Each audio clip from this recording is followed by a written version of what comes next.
Late in the reign of Rameses III, a group of workers put down their tools and walked away. These were the men who cut and decorated the royal tombs in the Valley of the Kings. They worked for the pharaoh, lived in a village supported by the state, and received their food through an official system. At least, that was how it was supposed to work. Their grain had not arrived, so they stopped working and gathered near the temples. There they waited while officials tried to explain a delay that could not be explained to a hungry family. Not far away, the walls of Medinet Habu showed a different Egypt. There, Ramesses stood above his enemies. His archers filled the sky. Foreign ships broke apart in the water. Chaos had reached the borders of Egypt, and the pharaoh had defeated it.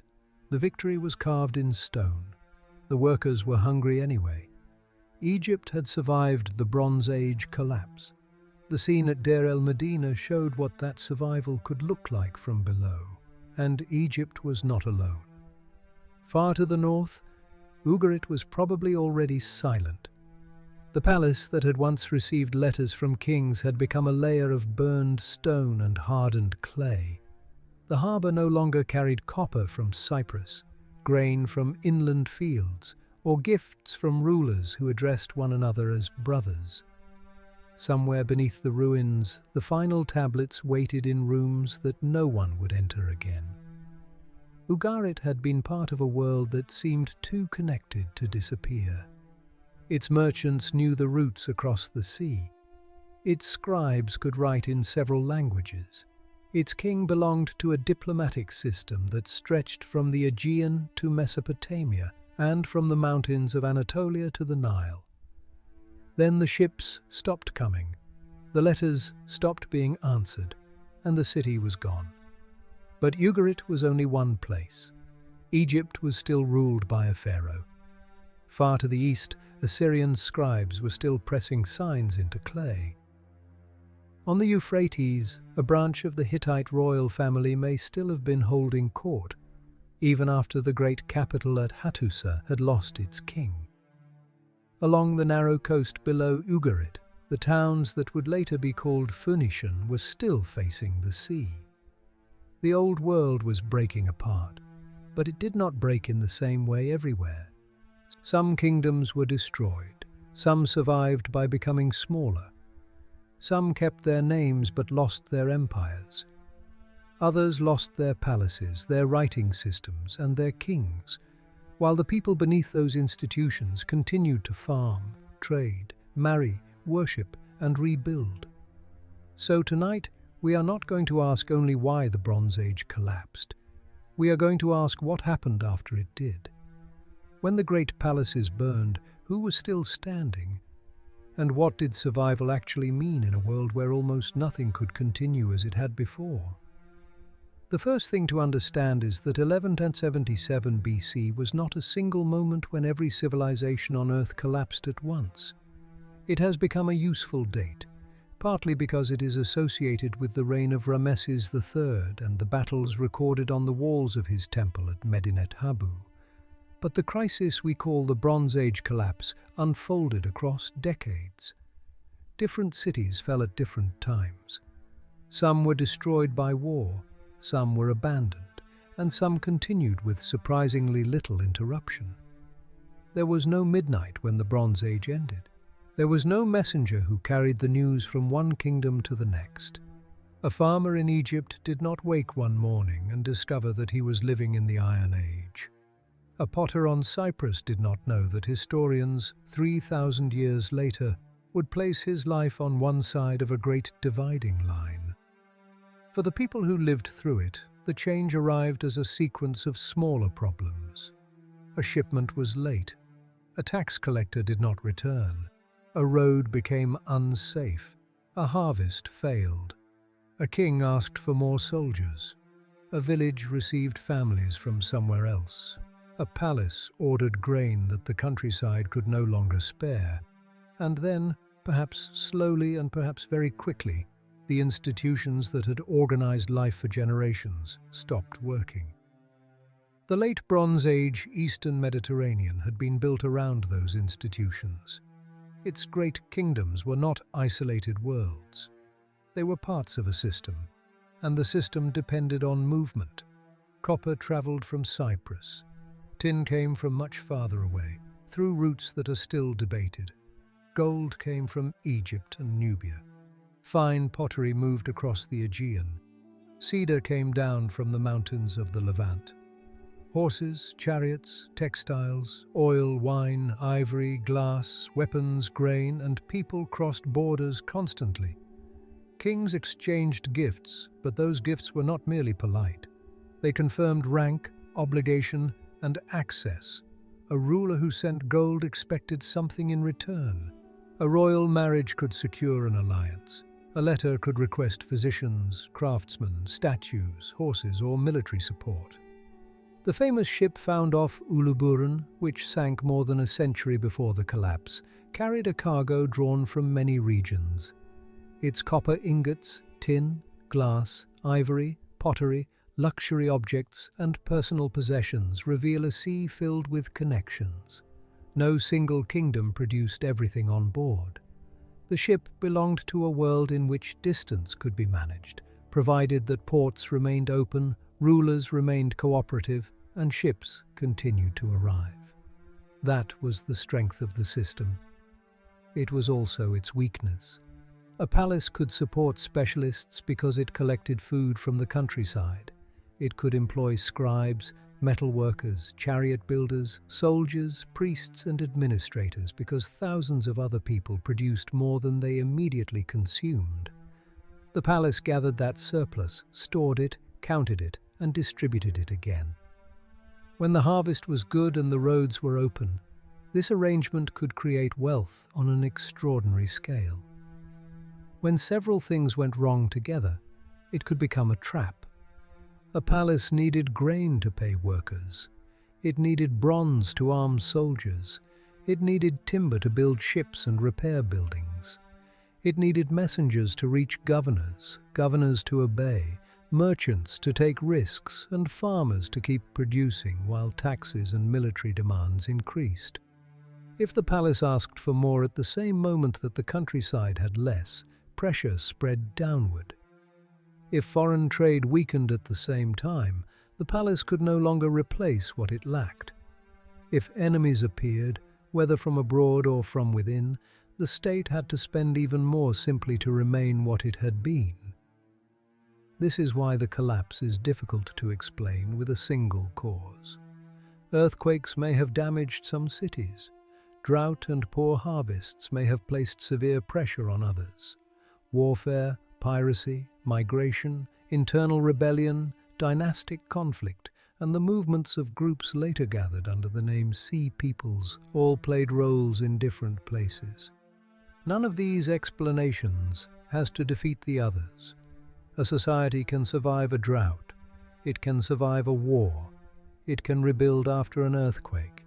It can replace a weak king. The danger comes when problems begin to reinforce one another.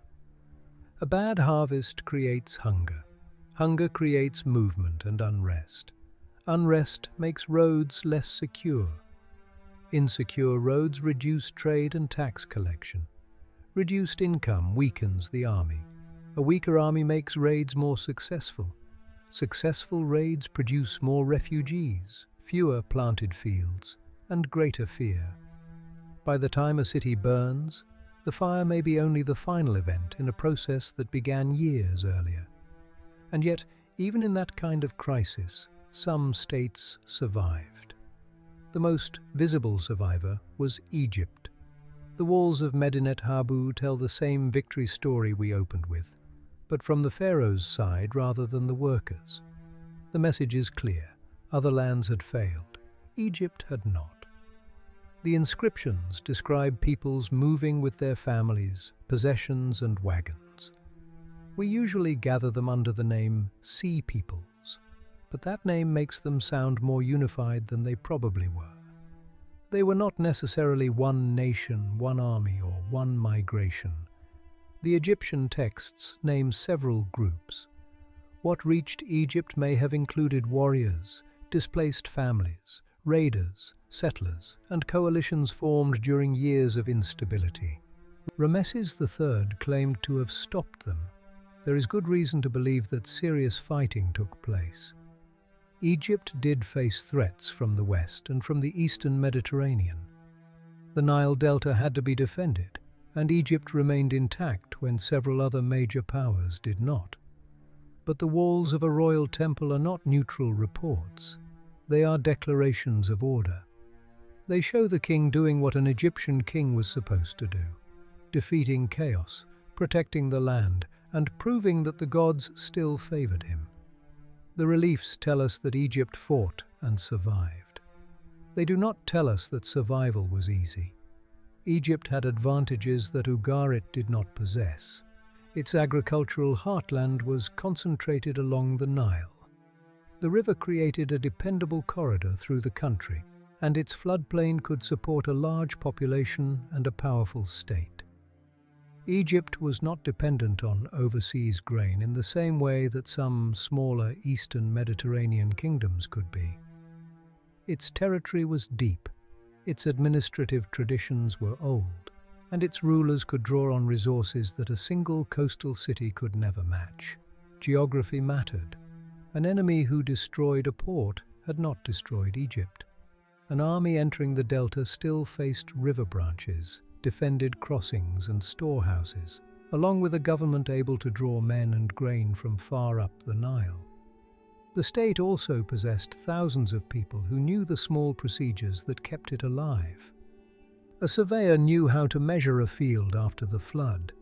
A scribe knew which village owed barley and which temple owned the cattle grazing nearby.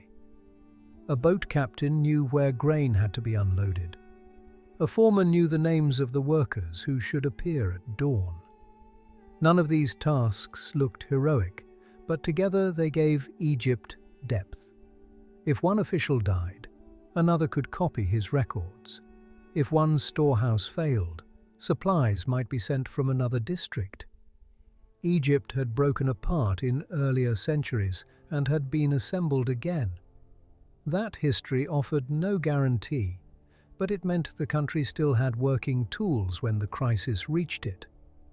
The pharaoh still received titles that presented him as ruler of the whole world. Priests still carried divine images through temple courts. Craftsmen still worked on royal tombs. Grain was still collected, measured, stored, and distributed. Scribes still wrote dates according to the year of the king. A person living in the Nile Valley might not have seen a sudden ending. The temples remained. The gods remained. The river still rose. Yet beyond the borders, the world that had supported Egyptian power was shrinking. During the height of the New Kingdom, Egypt had controlled or dominated territories in the southern Levant. Garrisons, governors, and local rulers connected those lands to the pharaoh. Tribute and goods moved south. Egyptian power was visible far beyond the delta. After the collapse, much of that position was lost. A victory at the border could prevent destruction without preserving an empire. Egypt may have defeated enemies in battle, but it could not force the old international system back into existence. Ugarit did not return. The Hittite court at Hattusa did not resume its correspondence. Mycenaean rulers did not send new delegations from restored palaces. The pharaoh had defended Egypt from a storm, only to discover that many of the neighboring houses were already gone. The cost of defense also mattered. Armies had to be fed, fortifications had to be maintained. Temples and royal projects continued to consume resources because stopping them would have advertised weakness. A king whose legitimacy depended on appearing victorious could not easily admit that the world had become poorer. We began tonight with the workers of Deir el-Medina. By then, the victory scenes at Medinet Habu were already telling one story. Egypt had defeated chaos and remained standing. The missing grain told another. The workers eventually received their rations, and the administration continued. Egypt had not collapsed, But even the men building the pharaoh's eternity could no longer assume that the state would deliver their food on time. Egypt survived the Bronze Age collapse, though it did not survive unchanged. The new kingdom lasted for more than a century after the battles of Ramesses III. Later, pharaohs still ruled. Temples still accumulated wealth. Egyptian culture did not disappear, but central authority weakened. Power became increasingly divided. The great imperial reach of earlier centuries was not restored. By the end of the New Kingdom, Egypt entered another period in which different centers and powerful priestly institutions competed for control. This was one form of survival. The state remained, but the empire receded. The symbols continued, while the resources beneath them grew thinner. Egypt did not fall into the same silence as Ugarit. It spoke more quietly. Far to the east, Assyria survived in a different way. The Assyrian heartland lay along the Tigris and its tributaries, beyond the coastlines where many of the most dramatic destructions occurred. Its old religious center at Ashur had stood for centuries. Its kings had expanded westward during the Middle Assyrian period, taking control of territories that had once belonged to the kingdom of Mitanni. By the late 13th century BC, Assyria was a major power. Its armies moved through northern Mesopotamia. Its governors administered conquered regions. Its scribes recorded land, labor, taxes, legal cases, and the movement of goods. Fortresses marked the reach of the state. Then pressure increased. The reign of Tukulti-Ninurta I ended violently. He had defeated Babylon and carried away its king, but his own rule ended in rebellion and assassination. Dynastic conflict followed. Western territories became harder to control. The wider crisis weakened the roots and political arrangements on which Assyrian expansion depended. Assyria survived, but it lost ground. Some provinces were abandoned or slipped beyond reliable control. Groups identified in later records as Aramaeans moved through and settled across parts of Syria and Upper Mesopotamia. The state faced enemies, movement, and uncertainty on several frontiers. The core around Ashur held. The city of Ashur remained inhabited. Kings continued to rule in sequence. The cult of the god Ashur continued. Scribes kept writing in cuneiform. Royal titles, legal formulas, land records, and memories of earlier campaigns remained available to later rulers. This is easy to miss because it leaves no single dramatic image like the fire at Ugarit. Assyria's advantage was that its central cities, nearby fields, temples, and offices continued to function together even while distant territories became harder to hold. A scribe in Ashur during the 12th century BC sits on a low stool with a damp tablet resting in one hand. On the shelf beside him are older records from years when Assyrian governors controlled districts far to the west. The names are still there, so are the quantities of grain, the numbers of sheep, and the titles of officials who may no longer control those roads. A messenger arrives from a nearer town, carrying less than expected. The scribe does not write that the world is ending. He writes the amount delivered. He notes the missing balance. He presses the name of the reigning king into the date line and places the tablet with the others. The western frontier may be shrinking, but disputes are still judged in Ashur. Offerings still enter the temple. Fields around the core still produce enough to feed soldiers and officials.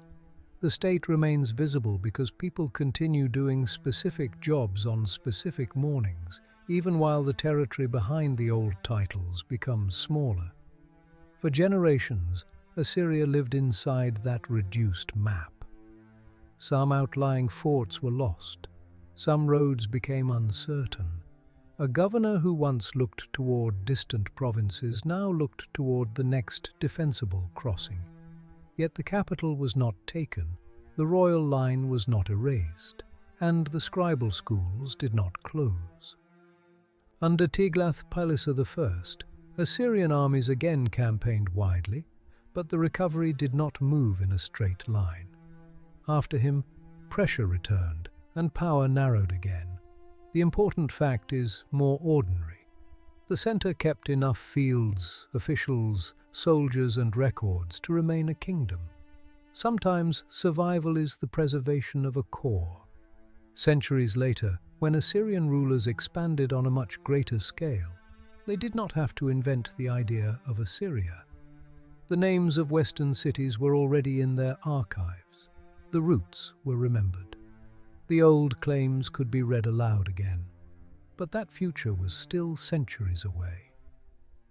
Around the beginning of the 12th century BC, another great inland power was losing more than distant provinces. It was losing the capital from which the entire empire had been directed. Northwest of Assyria, the Hittite state centered at Hattusa disappeared. Hattusa had been one of the great capitals of the late Bronze Age, surrounded by massive walls and monumental gates. From there, Hittite kings ruled much of Anatolia and controlled territories extending into northern Syria. They negotiated as equals with the pharaohs of Egypt. They made treaties, appointed vassals, moved armies, stored archives, and gathered the gods of many regions into an imperial religious world. Around the beginning of the 12th century BC, that system ended. The final decades are still difficult to reconstruct. The last known great king, Suppiluliuma II, faced a world of military and economic pressure. Hittite texts refer to conflict, grain shipments, and campaigns. Ugarit, one of the empire's important vassals, was destroyed. Other Syrian centers fell or changed hands. Then the written record at Hattusa stops. The capital was abandoned and burned, but the evidence does not look like one enemy army breaking through the gates on one final night. Parts of the city seem to have been emptied before the worst destruction. Useful objects were removed. Important buildings may already have been without their usual occupants when the fires came. The royal court may have left for another center, or authority may have broken into pieces while different groups tried to protect what they could. We do not know the order of every event, and we do not know what the people leaving the city believed would happen next. Imagine a storeroom official near the end. For years, his work has been repetitive. Seals are checked, jars are counted, wool, grain, oil, tools and tablets pass through rooms whose doors close under royal authority. Then the instructions change. A chest is to be packed. Certain tablets are selected while others remain on their shelves. Bronze fittings are removed from a door. A cart waits in a courtyard where royal processions once passed. The official may be told that the court is moving only for a season. He may leave a broken stool, a cheap bowl, and documents that seem too ordinary to carry. He closes the storeroom because that is what he has always done. No one tells him that another official will never open it again. A temporary departure becomes permanent when the road back is lost. Whatever the final route of the court, the empire ruled from Hattusa did not return. Its central archive ended. Its great network of vassals and provincial commands ended with it. But the Hittite world had never existed only inside the walls of the capital. Far to the southeast, on the Euphrates, stood Carchemish. Carchemish had been conquered by the Hittites generations earlier and governed by a branch of the royal family. Its rulers held great authority in Syria and often acted on behalf of the imperial king. When Hattusa disappeared, Carchemish appears to have remained. Its royal dynasty seems to have survived the crisis, at least for a time. The city continued as an important political center. Traditions associated with the Hittite and Luwian world remained alive across parts of northern Syria and southeastern Anatolia. Later kingdoms in this region are often called Neo-Hittite or Syro-Hittite states. The names we use for those later states can make the continuation look cleaner than it was. These were not miniature copies of the lost empire. Their populations were mixed. Luwian was prominent in many places. Aramaean-speaking groups and dynasties became increasingly important. Political centers shifted, borders changed, and local identities developed. Still, people in this region could use royal titles, divine symbols, and styles of monument that belonged to the older Hittite world.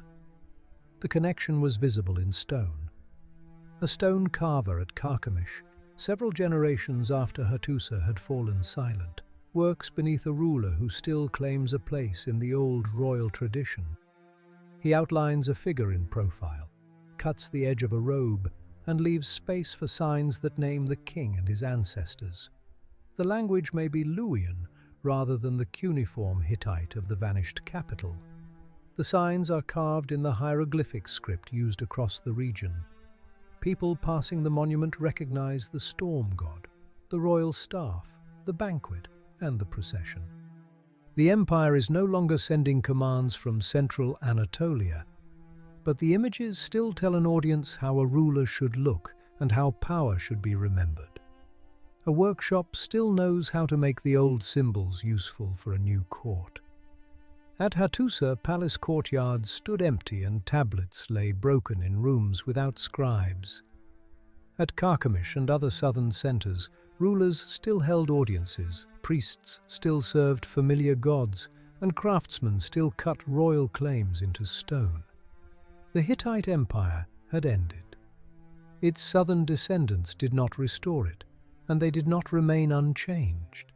They kept enough of its language of rule to build smaller kingdoms in the space it left behind. This is another form of survival. A capital can disappear while the people trained beyond it continue working. The same was true on the coast. Ugarit was destroyed, but the shoreline it belonged to did not share its fate. South of Ugarit lay a chain of old cities pressed between the Lebanon mountains and the sea. Byblos, Sidon, Tyre, and their neighbors had long participated in the networks of the Bronze Age. Their merchants, sailors, craftsmen, and rulers were part of the same connected world that had linked Ugarit to Cyprus, Egypt, Anatolia, and the Aegean. These cities experienced disruption, but several of them continued. Later, Greeks would call the people of this coast Phoenicians. On the coast itself, identity was local. People belonged to cities, kingdoms, families, temples, and local communities. There was no single Phoenician state holding them together. They spoke languages belonging to the Canaanite group, and their culture developed from deep local roots. Byblos had traded with Egypt for centuries. Sidon and Tyre were already important towns in the late Bronze Age. They remained important in the first millennium BC. Their survival changed the history of the Mediterranean. Under the old Bronze Age system, much long-distance exchange had been tied closely to palaces and royal diplomacy. Kings sent gifts, states commissioned shipments. Merchants often operated within structures shaped by royal demand and protection. When the great palaces disappeared, long-distance trade did not vanish forever. It changed hands. Roughly a century after the battles of Ramesses III, we find the story of Wenamun. It gives us one of the clearest views of how much this coast had changed. It is known as the Report of Wenamun.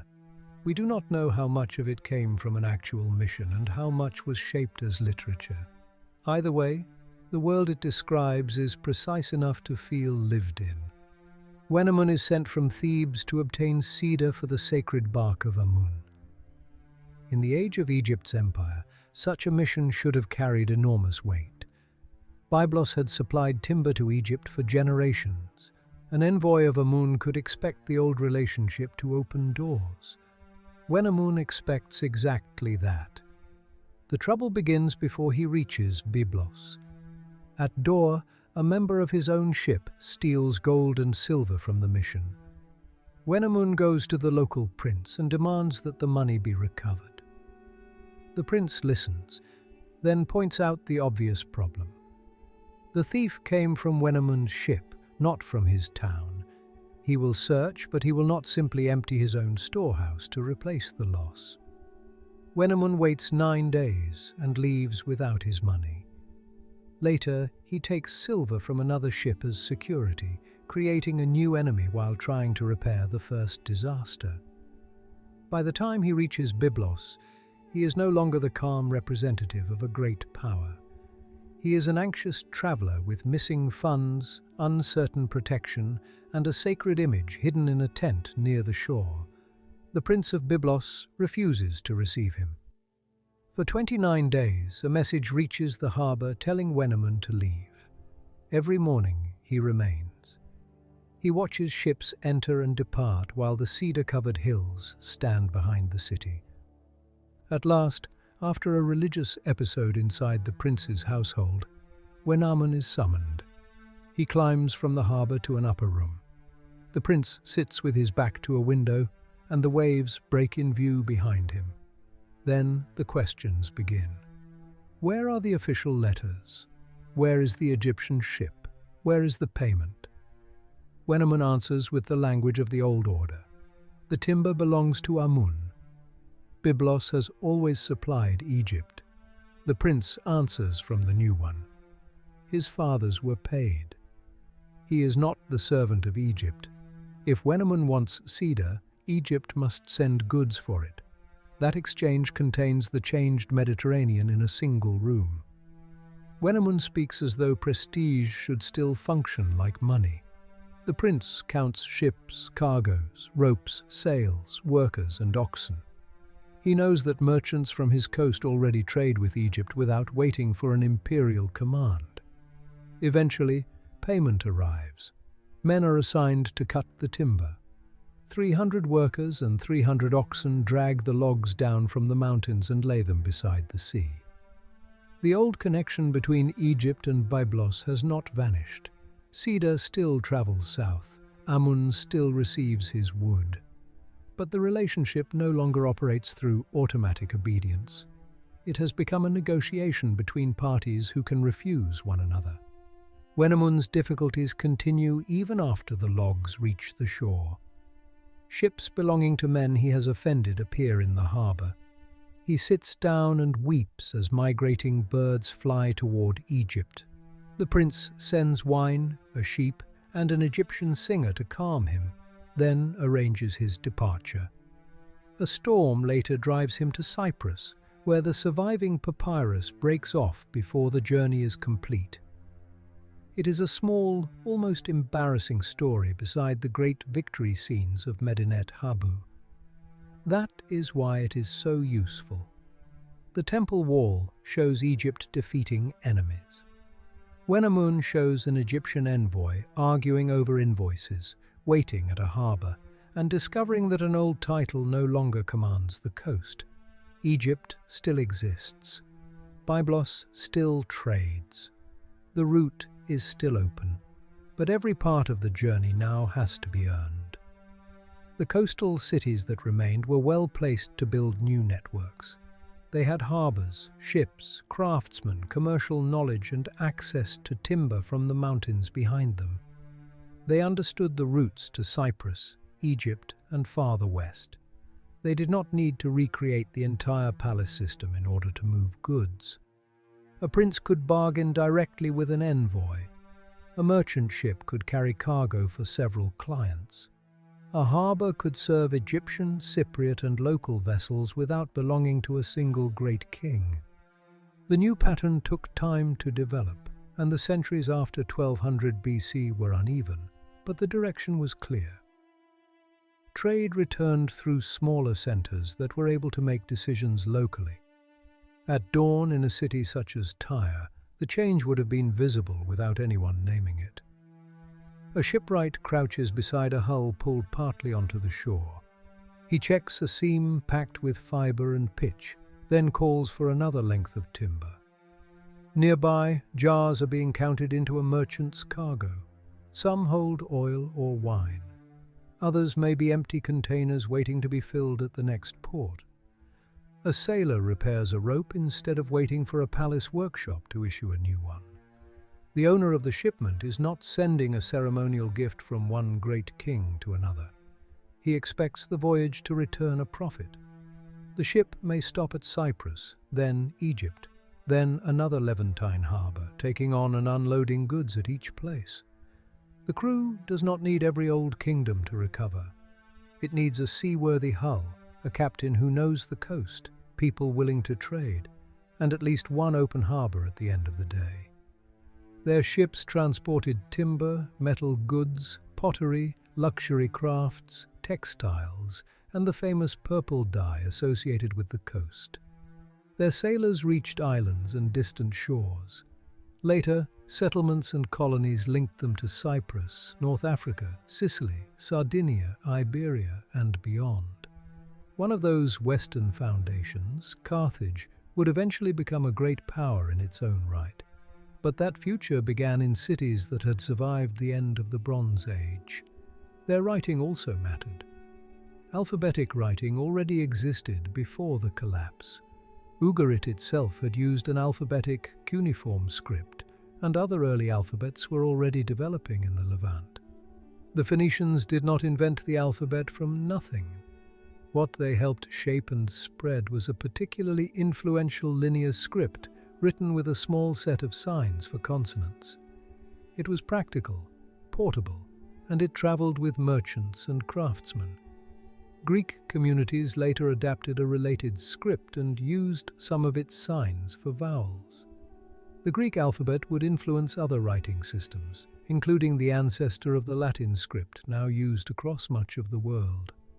The coastal cities had kept an old Levantine tradition alive long enough for it to travel much farther. The Bronze Age palaces had employed highly trained scribes who mastered complex cuneiform systems and wrote international letters in Akkadian. Their archives were impressive, but the skill was concentrated inside narrow institutions. When many of those institutions vanished, writing did not vanish everywhere. On the Levantine coast, shorter alphabetic scripts were easier to carry into workshops, harbours, shrines, and commercial settings. Literacy was still limited, but writing no longer depended quite so completely on a large palace school and years of specialist training. That suited a world of smaller courts, workshops, shrines, and trading cities. The Phoenician cities survived because they were not merely smaller versions of inland empires. They were narrow coastal states accustomed to looking outward. Their strength came from movement, but unlike Ugarit, they were not all trapped beneath the same imperial structure. When one network failed, they could participate in another. When old customers disappeared, they could seek new ones. They survived by remaining connected, but by changing the shape of connection. Across the sea, Cyprus also survived through transformation. The island had been central to Bronze Age exchange, above all because of its copper. Ancient texts speak of a land called Alashiya, and Cyprus is the strongest candidate for it. Its rulers corresponded with other kings, and its metal reached workshops across the eastern Mediterranean. Cyprus was not spared during the years of crisis. Several important settlements were damaged, destroyed, abandoned, or reorganized. Communities moved. Old urban arrangements changed. Pottery, burial practices, architecture, and language reveal both disruption and the arrival or growing presence of people with Aegean connections. Cyprus did not pass through the crisis unchanged, but it did not become an empty ruin either. It remained inhabited, productive, and strategically placed.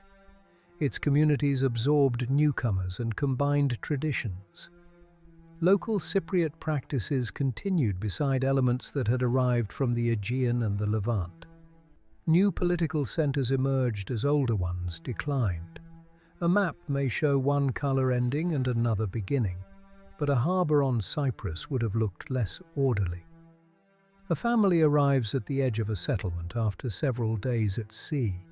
They bring a few jars, tools wrapped in cloth, and a cooking pot made in a style familiar across the Aegean. The people already living nearby use different vessels and speak with different accents. No one has the power to repaint the whole island in a new color. The newcomers need water, a roof, and work. The local households need extra hands and may know relatives who arrived earlier. A potter copies a shape he has seen from abroad but uses local clay. A child grows up hearing more than one set of stories. A burial combines customs that historians will later place in separate categories.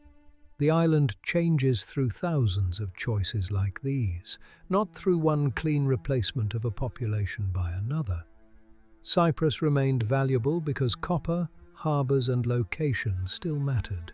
Yet the centres through which that value moved were rearranged.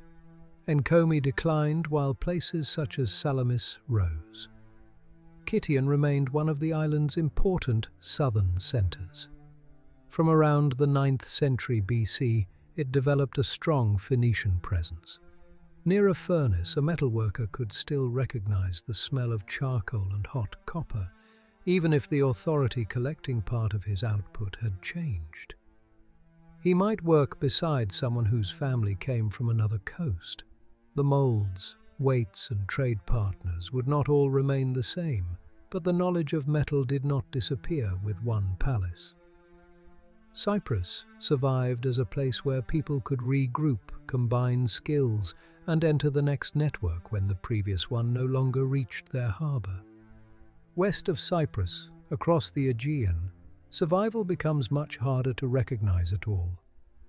The Mycenaean palace world collapsed dramatically. At places such as Pylos, Mycenae and Thebes, palatial centres were destroyed or abandoned. The kings known by the title Wonax disappeared from the written record. The administrative system recorded on Linear B tablets came to an end. Linear B had been used to write an early form of Greek, but it was closely tied to palace administration. Scribes recorded livestock, land, offerings, personnel, weapons, textiles, and stored goods. The tablets were usually temporary documents. Many survived only because palace fires baked the clay that would otherwise have been reused or discarded. When the palaces vanished, the writing vanished with them. The tablets from Pylos preserve a different kind of final routine. Not the night of the fire, which we cannot reconstruct with certainty, but an ordinary working day shortly before the palace was destroyed. A scribe receives information about bronze, chariot equipment, livestock, land, or groups of men who may have been assigned to watch the coast. He presses the details into damp clay because the record is useful now. The tablet is not made as a monument. It may be stored only until the figures are copied, checked, or replaced. Nearby, storerooms contain oil and other goods collected through the palace. Messengers move between rooms. Officials know which signs belong in which columns. Then the building burns. The shelves collapse, and heat hardens tablets that were never intended to last. The administration dies, but its temporary paperwork survives precisely because the fire destroys the offices that created it. Centuries later, those baked tablets tell us what the palace was counting in its final period. They do not tell us what the farmers outside the walls said when the smoke rose. For centuries, Greek communities left no comparable written records. From the perspective of kings and scribes, this looks like a nearly complete collapse. But Greece did not become empty. People remained in many areas. Some settlements continued, while others were abandoned and replaced. Populations moved within the Aegean and beyond it. Potters kept working. Farmers planted fields. Metalworkers adapted to new conditions. Communities became smaller, and political authority was organized on a more local scale. Even among the great palace sites, the story was uneven. Tiryns, for example, continued to be occupied after the destruction of the palatial order. New construction took place inside and around the old fortifications. The enormous walls did not recover their former political meaning, but people reused the space. Inside those walls, a household looks for a place to live. The rooms built for rulers are too large, too damaged, or too exposed, but one corner can be repaired. A family carries roof beams through a gate designed for chariots and royal guards. They set a hearth where an official room may once have held stored goods. A cracked storage jar is reused. Dressed stones from a fallen building become part of a low domestic wall. Children grow up beside masonry that no living king can command. They may know that important people once lived there, but the well still matters more than the memory. The Mycenaean kingdoms did not survive as kingdoms. Greek-speaking communities did, continuing among their remains and using the places that still offered water, shelter, and defensible ground. Their later world was different enough that we should not draw a straight, unbroken line from the Palace of Byblos to the city-states of classical Greece. Several centuries of change stand between them. Institutions were lost. Populations shifted. New practices developed. Writing returned in a different form, using an alphabet adapted from the Phoenician script. Yet, complete disappearance is also the wrong image. Some religious places remained significant. Certain crafts and symbols continued in altered forms. Memories of a heroic past may also have survived in oral tradition, but later epic poetry is not a report sent to us from the Bronze Age. The stories later told about Troy, Mycenae, Thebes, and the houses of ancient kings belonged to generations who lived long after the palaces had fallen. They may preserve fragments of older places, names, and conflicts, but they also reshape them for a different world. What they do show is that ruins did not remain meaningless. Communities living near them could turn the vanished rulers into stories. At the same time, they continued with political institutions and daily routines that those rulers would not have recognized.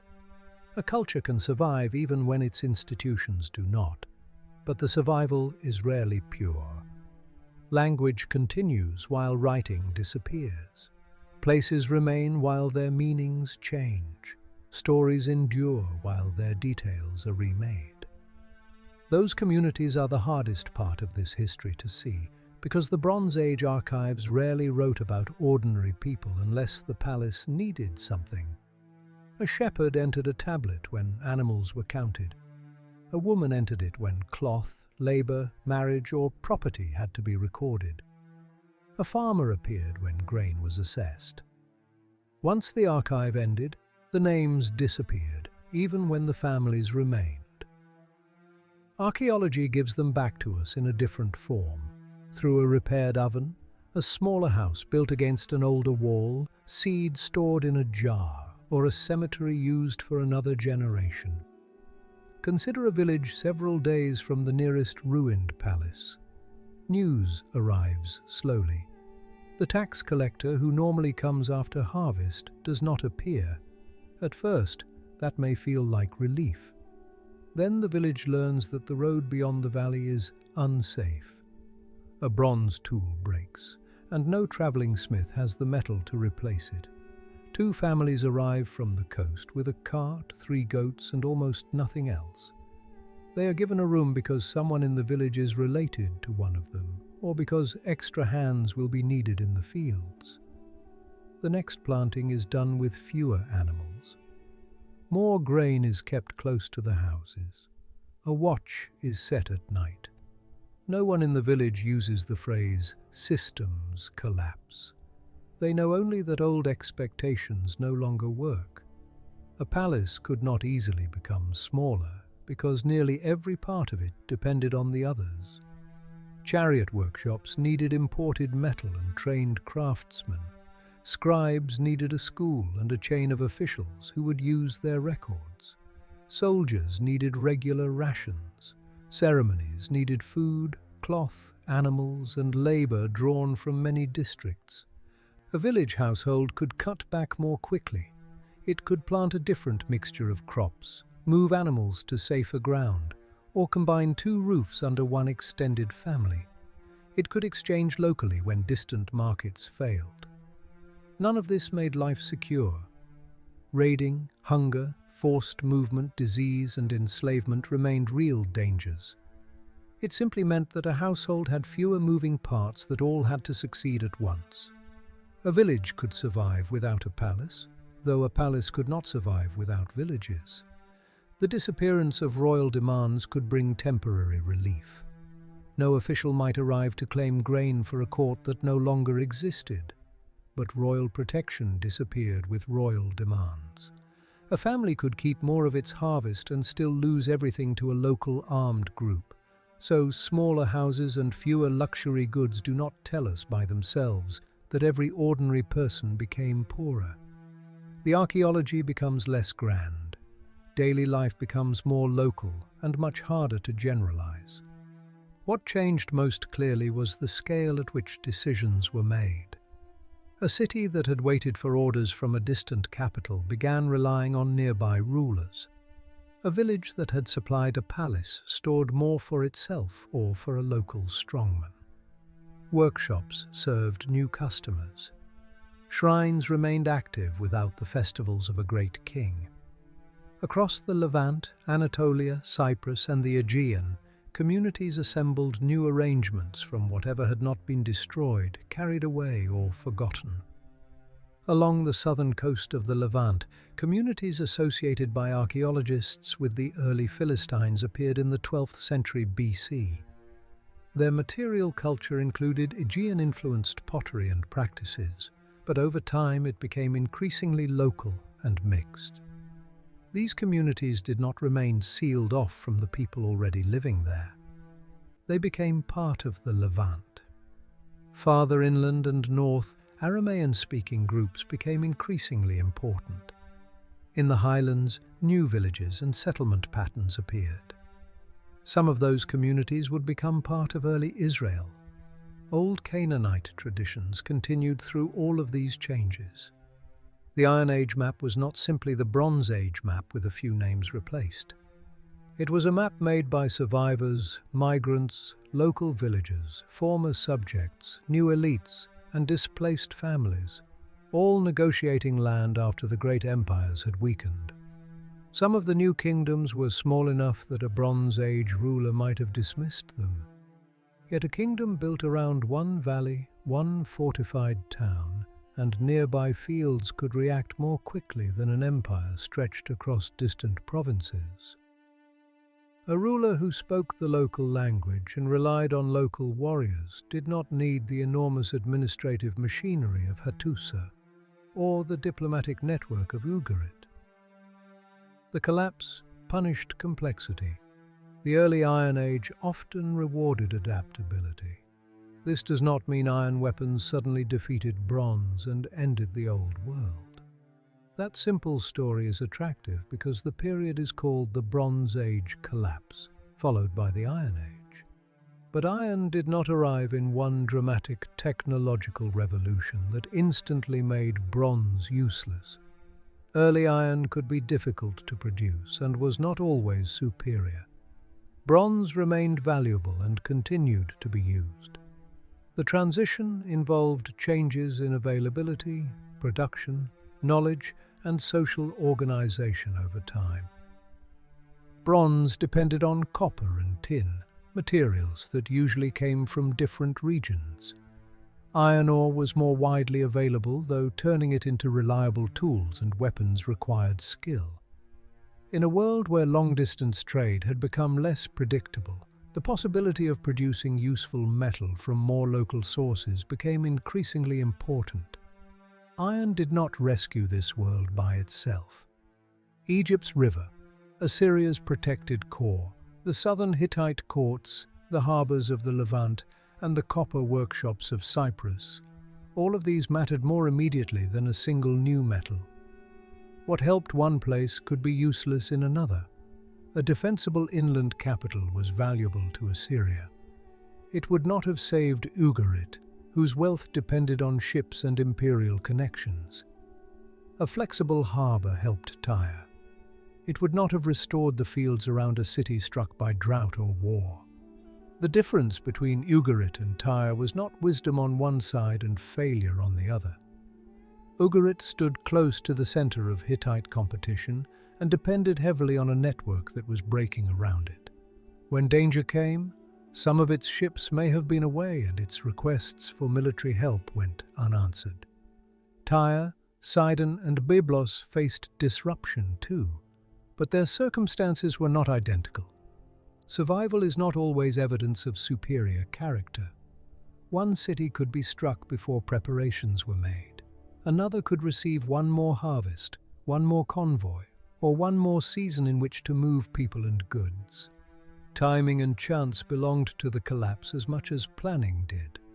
That uncertainty is easy to lose when we look backward. We know that later pharaohs will still rule Egypt. We know that Assyrian armies will one day march west again.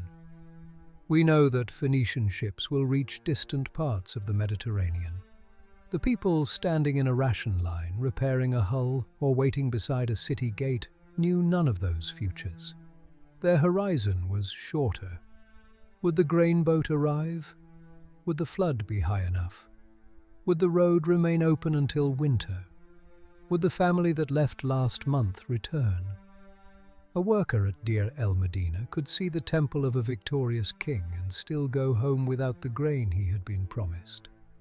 A scribe in Ashur could date a tablet by the king's reign, while reports from the west grew thinner. A storeroom official in Hattusar could lock a door and expect to return. Wenamun could carry the authority of Amun across the sea and discover that a harbour prince wanted payment, not memories of Egyptian greatness. These are glimpses of the same change arriving through different doors. This is also why the phrase "Dark Age" can mislead. The centuries after the palace archives ended are darker mainly to us. In some regions, fewer documents survived, so the people become harder to hear. They did not experience their own lives as a blank space. They woke to work, argued over land, repaired boats, arranged marriages, carried offerings, taught children, and remembered which roads were unsafe. Their knowledge lived in practice even when no scribe placed it in an archive. Archaeology follows those lives through what they left behind. A cooking pot records a choice of clay and shape. A rebuilt wall records hours of labor. Seeds show what was planted. Animal bones show what was eaten. Imported objects reveal that a route had reopened, while their absence may show that a household relied more heavily on local goods. Burned layers record destruction, though they do not always identify the people who caused it. A cemetery used across several generations can show that a community remained where a royal text gives us only silence. Over the following centuries, new kingdoms formed, alphabetic scripts spread more widely, and ships again linked distant shores. Iron production became increasingly important. Political power often began on a smaller scale before some states expanded again. None of this happened at the moment the palaces burned. The Iron Age was assembled slowly from older skills, displaced populations, surviving cities, and experiments that worked well enough to be repeated. None of that turns the collapse into a useful clearing of the ground. New opportunities do not repay the people who died, starved, were enslaved, or never returned home. The growth of later Phoenician trade cannot compensate a family lost at Ugarit. The later power of Assyria cannot make an abandoned frontier settlement whole. History does not balance suffering against future achievement. It only shows that people continued making decisions after the systems that had shaped their lives failed. The great kings of the late Bronze Age had addressed one another as brothers. They exchanged gifts, daughters, physicians, statues, complaints, and promises. Their letters reveal a small circle of rulers who believed that their relationships held the world in order. By the early Iron Age, many of those royal houses were gone. What replaced them was less unified and often violent, but it no longer depended on every great court maintaining the same arrangement. A harbour could look for another trading partner. A craft could move with the people who knew it. A language could continue in speech after its scribes disappeared. When we return to Ugarit, the distinction becomes clear. The city was destroyed. Its kingdom ended. The archive stopped growing and the last letters remained unanswered. Yet ships still crossed other waters. Scribes still wrote beside the Nile and the Tigris. A ruler at Carchemish could still use the symbols of the Hittite past. Merchants in Byblos, Sidon and Tyre still watched the sea. Metal workers on Cyprus still heated furnaces. Families in Greece still planted fields beneath walls built for vanished kings. The Bronze Age ended as a political system before every part of Bronze Age culture disappeared. In each place that survived, survival involved loss. An empire gave up provinces. A city gave up dependence on a vanished king. A community gave up a settlement and built another. A culture gave up one writing system and lived long enough to adopt a new one. A family gave up the objects too heavy to carry. The objects they kept were often ordinary: seeds, knives, loom weights, fishing gear, perhaps a household god small enough to wrap in cloth, or a pot whose shape had been learned from a neighbor across the sea. A song could be remembered without writing. A method of repairing a hull could travel with a shipwright. These things do not look like an empire, but they are how knowledge crossed from one generation to the next. Kings left monuments. Ordinary people carried civilization. The old roads eventually opened again, but they did not lead back to the Bronze Age. Different ships used them, different rulers collected the cargo, and new scripts recorded the names. For the people who lived through the long transition, there was no clean ending and no mourning when a new age was announced. There was a field to plant, a log to drag to the shore, a tablet to date, or a roof to repair beneath an abandoned wall. From those ordinary tasks, the next Mediterranean world was built.